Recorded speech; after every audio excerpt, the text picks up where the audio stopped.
爷的青春终于要回来了。什么？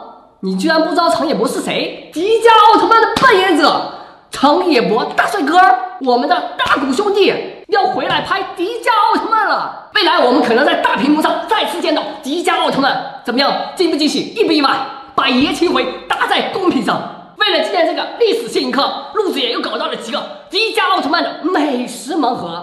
据说里面不仅有好吃的，幸运的话还能搞到长野博的亲笔签名照，绝对大赚。白色的这个很特别嘛，会不会是隐藏款呢？开，东西还挺多。一个棒棒糖，这个棒棒糖我印象特别深。万圣节那天，有一个老巫婆居然通过棒棒糖来控制我们的小朋友，这么可怕，大谷还想尝一口。这要是奥特曼被怪兽控制了，可怎么办呀？谁来保卫地球和平呢？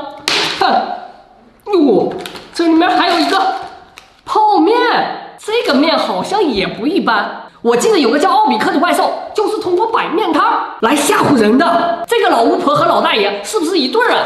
就是通过美食来诱惑我们。所以小朋友们一定要记住，陌生人的东西千万不要吃啊，有可能是怪兽哦。下一个，居然有牛奶，这个可是子辉最喜欢的了。有一次胜利队去农场，大谷知道子辉最喜欢喝奶，于是就动手自己挤，结果把牛给捏疼了。哎，这只奶牛真的好可怜啊！它应该是第一个被奥特曼挤过奶的牛了。哇，这里面还有胜利飞燕号，这个胜利飞燕号也挺可怜的，经常坠机。大谷和星辰那真的是坠机二人组，这50多集下来，真的不知道毁了多少个飞机呀！继续，红薯，还有一个饮料，这个红薯和果汁儿，迪迦奥特曼应该没吃过，好像是一个怪兽吃的，叫德班。那只小怪兽吃红薯差点给噎到。但是喝饮料连罐子直接就给吞了，把大家给吓了一跳啊！最后还帮着迪迦奥特曼打败了魔神怪兽，也是有好有坏的。只剩下最后2个了，我们的签名照怎么还没出来呢？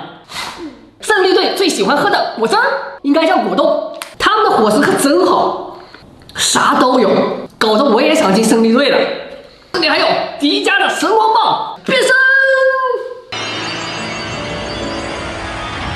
这波不亏，有吃有喝还有玩。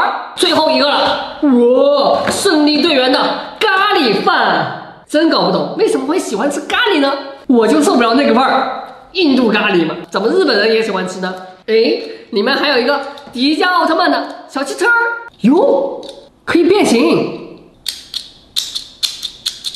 有点像个小乌龟，呵，太丑了。